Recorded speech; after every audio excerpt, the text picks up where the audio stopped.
Narrated by Ishaq bin Abdullah bin al-Talha. I heard Anas bin Malik saying, Abu Talha had more property of date palm trees gardens than any other amongst the Ansar in Medina, and the most beloved of them to him was Baraha garden, and it was in front of the mosque of the Prophet peace be upon him. Allah's Messenger peace be upon him used to go there and used to drink its nice water.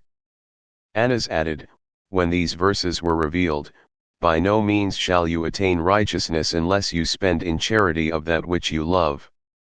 Surah 3 verse 92, Abu Talha said to Allah's Messenger peace be upon him, O Allah's Messenger peace be upon him. Allah, the Blessed, the Superior says, by no means shall you attain righteousness, unless you spend in charity of that which you love.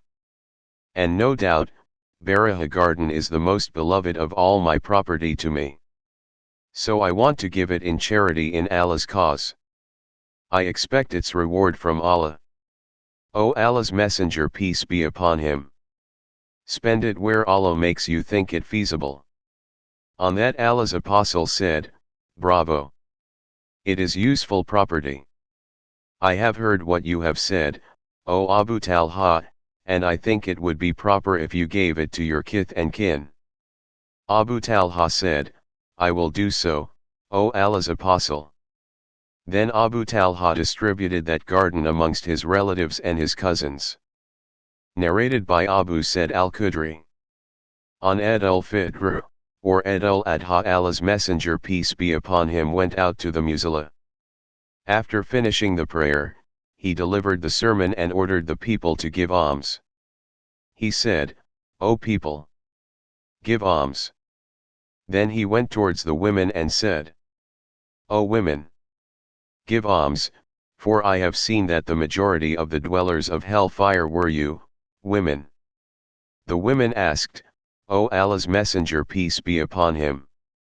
What is the reason for it? He replied, O women! You curse frequently, and are ungrateful to your husbands.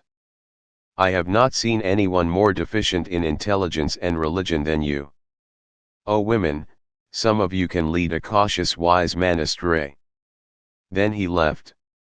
And when he reached his house, Zainab, the wife of Ibn Masud, came and asked permission to enter. It was said, O Allah's Messenger peace be upon him. It is Zainab. He asked, which Zainab? The reply was that she was the wife of Ibn Masud. He said, yes, allow her to enter. And she was admitted. Then she said, O Prophet of Allah! Today you ordered people to give alms, and I had an ornament and intended to give it as alms, but Ibn Masud said that he and his children deserved it more than anybody else.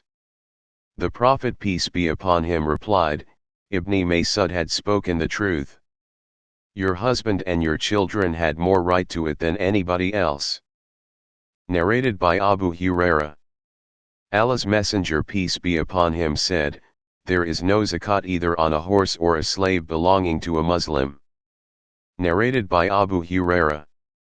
The Prophet peace be upon him said, there is no zakat either on a slave or on a horse belonging to a Muslim. Narrated by Abu Said al-Khudri. Once the Prophet peace be upon him sat on a pulpit and we sat around him. Then he said, the things I am afraid of most for your sake, concerning what will befall you after me, is the pleasures and splendors of the world and its beauties which will be disclosed to you. Somebody said, O Allah's Messenger peace be upon him! Can the good bring forth evil? The Prophet peace be upon him remained silent for a while. It was said to that person, what is wrong with you?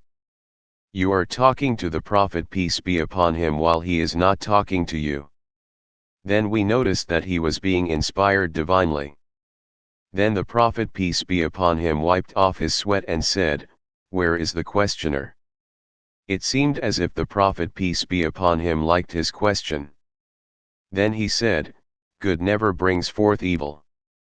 Indeed it is like what grows on the banks of a water stream which either kill or make the animals sick, except if an animal eats its fill. The catara, a kind of vegetable, and then faces the sun, and then defecates and urinates and grazes again.